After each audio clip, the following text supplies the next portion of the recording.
Au HUG, on procède à près de 30 000 actes d'anesthésie chaque année, dont un peu moins de 2 000 en pédiatrie.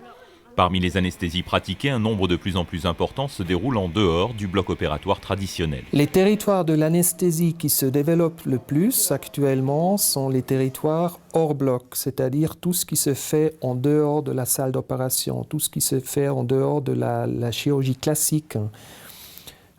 Par exemple, toutes les interventions d'endoscopie, les gastroentérologues ou les pneumologues qui regardent dans le poumon, qui regardent dans le côlon, toutes les interventions ou une grande partie des interventions diagnostiques radiologiques, mais aussi thérapeutiques radiologiques.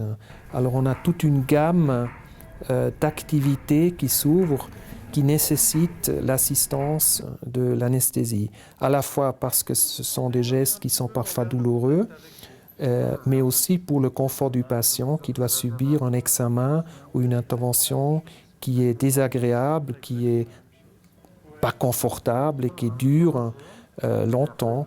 Et pour ça, on fait appel à l'anesthésiste. Ma spécialisation, ou disons l'endroit où je suis amené à travailler le plus souvent, c'est toute l'anesthésie hors du bloc opératoire, à savoir principalement la radiologie interventionnelle et la neuroradiologie interventionnelle. On fait, je dirais, plus souvent ce qu'on appelle la sédation, que ce soit de la sédation modérée ou de la sédation profonde. Ça veut dire qu'on ne déprime pas complètement toutes les fonctions vitales des patients, notamment la respiration.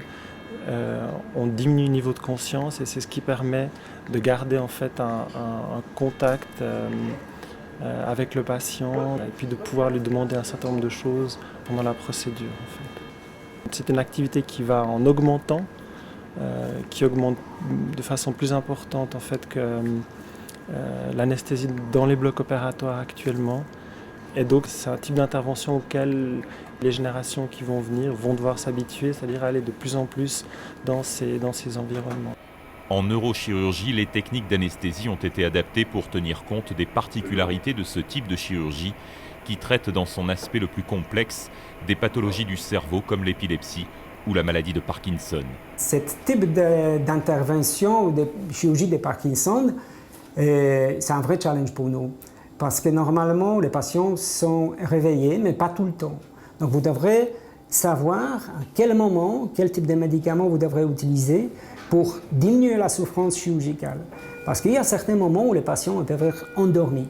Mais vous devrez utiliser les médicaments avec très courte durée, parce qu'après 5 minutes d'intervention, vous êtes obligé à les réveiller pour effectuer certains tests. Donc c'est les médicaments de courte durée. On devrait les bien connaître. En plus, l'administration, avec cette modalité gérée par l'ordinateur, nous permettre de travailler avec les concentrations. Et c'est plutôt on-off, on-off, on-off, plusieurs fois pendant l'intervention, qui peut durer jusqu'à 6-8 heures.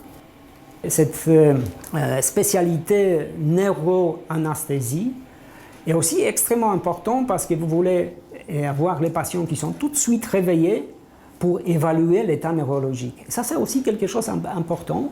Ce type de problème, vous n'avez pas dans l'autre spécialité. Ici, vous devrez savoir est-ce que le réveil des patients est prolongé parce que les médicaments n'étaient pas administrés de manière correcte ou est-ce qu'il y a l'autre complication liée à l'intervention elle-même. On doit diagnostiquer ça assez rapidement pour prendre les mesures nécessaires. Donc ça, c'est quelque chose qui est extrêmement important. En pédiatrie, l'anesthésie aussi a ses particularités. Pour le professionnel, on passe facilement dans une journée d'un bébé de 1 kg à un adolescent de 80 kg. Donc il y a une plus grande variabilité, une plus grande adaptabilité dans ce registre-là que chez l'adulte.